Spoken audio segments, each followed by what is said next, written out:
Nowhere in this video is it my intention in any way to pick on introverted thinking. Every single one of the cognitive functions has great benefit, but it also can be problematic or detrimental if it finds itself in a situation where it is being used for its worst purposes or to its worst degree. Usually when a cognitive function is at its worst, it's because the person is just so all in on that cognitive function that he or she lets that cognitive function dictate everything about them, every thought that they have and every action that they take, every word that they say. And rarely do we, when we're in that state, realize that we're in that state. We're completely controlled by a particular cognitive function and we don't even realize it. The reality is everyone around us realizes it, even if they don't understand the cognitive functions or personality type at all. They still can see that we are tunnel visioned, one track minded on some particular aspect of life. As it pertains to introverted thinking, this one was a little bit difficult for me. At first, as I began to think about introverted thinking, I kept thinking about all of the things that I consider to be positives, and it was hard for me to see how introverted thinking, whenever it is at its worst, causes problems. But after a lot of introverted thinking on the subject, I really began, I think, to think about or to come to some conclusions about some things that I see. So the first one that I want to talk about with introverted thinking is that when it is at its worst, and by the way, some of this can be true of extroverted thinking as well, it disrespects feeling, it disrespects emotion. I think introverted thinking oftentimes, because it is a problem solving machine, really, it sees feeling and emotion as a problem to be solved. Introverted thinking is not content to see something that does not make sense and accept it. Introverted thinking wants to either figure out how it can make sense and therefore do a deep dive into understanding what the seeming enigma until it is able to unravel the mystery and solve the puzzle. Emotions then, when they come up in the user of the introverted thinking or in another person around that person, are oftentimes, I think, viewed as an enigma, an unexplainable problem, something that, like all of the other problems of life, just need to be solved, but you can't solve emotion. Emotion is part of the human experience. Feelings are part of the human experience. And when introverted thinking is at its worst, I believe that it refuses to accept that. It wants to look at the emotions that creep up within a person as being defective, faulty, broken, and then it seeks to solve that, but it can't solve that. And so I think it sees feeling or emotion at times as being so perhaps unexplainable and frustrating that it therefore wants to bury it, ignore it, maybe even pretend at times when it's really at its worst that it doesn't exist, or that the only reason that it exists is because there's a flaw in the human wiring. This is not a flaw. Emotion is not a flaw. Feelings are not a flaw, and therefore introverted thinking, like extroverted thinking actually, will do well when it begins to incorporate emotion and feeling into more of a daily processing. Whenever it begins to say, look, this is a normal part of life. This is not a problem to be solved, but this is a reality to be accepted. Another problem that I see with introverted thinking when it's at its worst is born again out of introverted thinking's wonderful and fantastic desire to solve problems, but to solve problems primarily by understanding. Extroverted thinking, when it wants to solve a problem, just goes out and starts trying anything until it finds the solution. Introverted thinking does not want to just go out and try things. It wants to understand all of the complexities of the problem and all of the complexities of the possible solutions until, off by itself and on its own, it's able to basically calculate out the resolution, calculate out the solution to the situation. And why that can become a problem is because introverted thinking will oftentimes just go off by itself and ponder the problem. It wants to have the deepest possible understanding of both the problem and the potential solutions before it will actually ever apply any momentum, any energy, or any activity toward the actual solving of the problem. So let me give you an example of what that might look like. Let's just take a virus, since that's something that we're all relatively familiar with at this moment. A new virus creeps up on the scene and causes problems.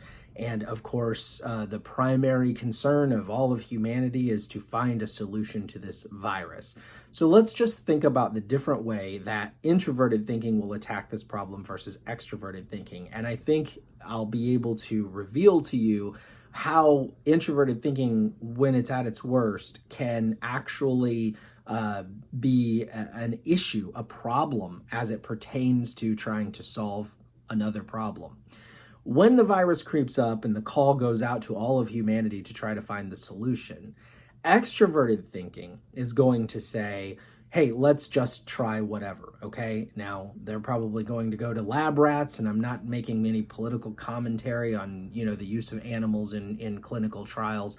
All I'm saying is try to follow me for the purpose of understanding how thinking works extrovertedly versus introvertedly.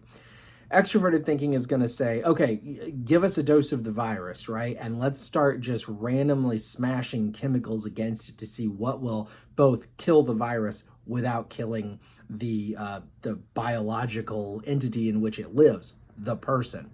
And so they're going to say, okay, I don't need to understand all of the complexities of the virus, and I don't need to understand why this chemical compound will kill the virus but not kill a human being. Let's just start introducing various chemical compounds up against the virus and see which one kills the virus but won't kill the human being. And it's just going to try different things until it finally perhaps chances upon, without completely understanding why, it will chance upon the solution. Introverted thinking is not going to be comfortable doing that. With introverted thinking, its identity is tied to understanding.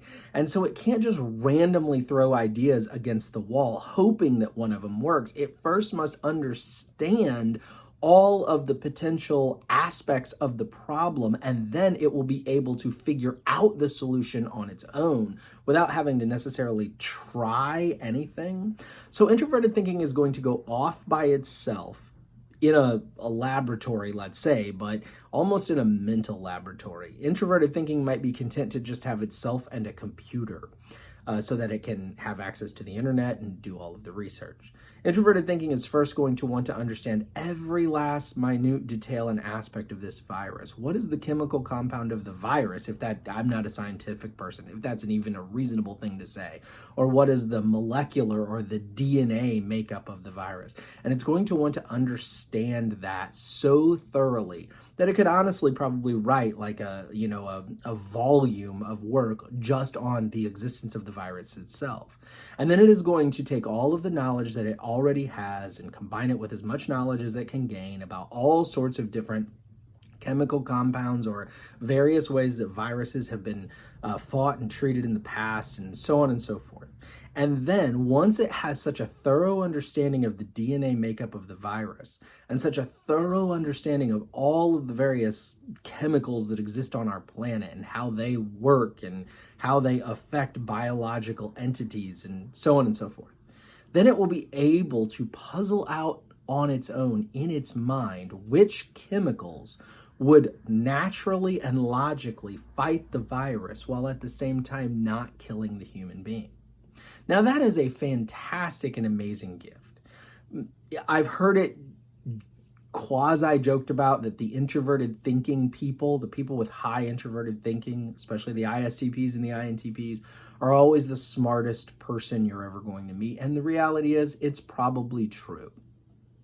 However, during the 5 years that it takes introverted thinking to puzzle all this out and finally come out of its cave one day and go, listen, everyone, I have the answer. I've solved the problem. In that same time, extroverted thinking potentially, to some extent through sheer dumb luck, may have already solved the problem. It solved the problem 2 years ago just by randomly throwing ideas up against a wall until one of them worked. Extroverted thinking is much more concerned with just figure out how to solve the dang thing. I don't need to understand why it fixed the problem. I don't need to understand how it fixed the problem. I just need to know that it did. Introverted thinking cannot it will not be comfortable presenting a potential solution until it can explain every last detail of that solution. And by the time it's able to do that, extroverted thinking may have already solved the problem. So one of the things about introverted thinking at its worst is that, and here's what I'm going to boil all that down to that I just said, it's really not very action oriented a lot of times. It's frequently more concerned with understanding than it is with doing. And that can be extremely valuable, but sometimes you need doing to get done, and introverted thinking will not always do that.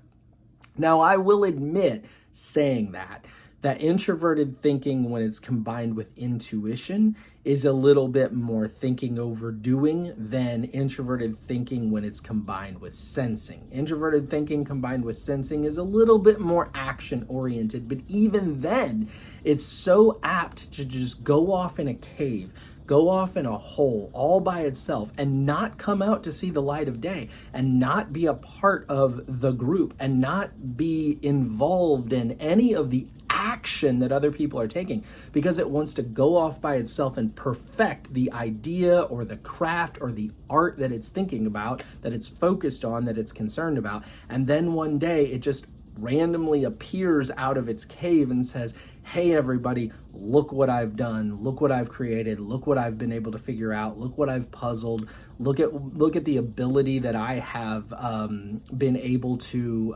perfect through all of this time that I spent all by myself thinking things through. And it could be that they come out of their cave and say, hey, everybody, look at this. And everybody looks at it and says, wow, that's amazing. Or it could be that they come out of their cave and say, hey, everybody, look at this. And everybody looks at them and goes, who are you again? I'm sorry, we haven't seen you in 2 years. So why is it that we're supposed to just randomly accept you back into the group all of a sudden when you finally pop your head out of your dark hole? Introverted thinking is a gift to the world when it goes beyond pondering and becomes action, and when it participates in humanity. But introverted thinking, when all it does is just hides away and figures out amazing complex problems, but never turns them into practical solutions. In that situation, introverted thinking really doesn't benefit the world very much. And so introverted thinking at its worst is this amazing computer that nobody's allowed to access. This amazing computer that's not in any way tied to any other hardware that actually makes things happen, like printers or whatever. I don't know. I'm not a computer guy. I love introverted thinking, and I love introverted thinking people, especially people with high introverted thinking. They fascinate me. I'm impressed by them over and over again, but sometimes extroverted thinking just gets stuff done, and that's where introverted thinking at its worst can fall short. Thank you so much for watching. I appreciate your time that you put into viewing this video. Do please click the like button if you found it entertaining, informational, or useful. Please subscribe if you have not already. And if you're in any way interested to donating financially to what I'm doing, there will be a link in the description below for you to do that. Have an awesome day. Bye now.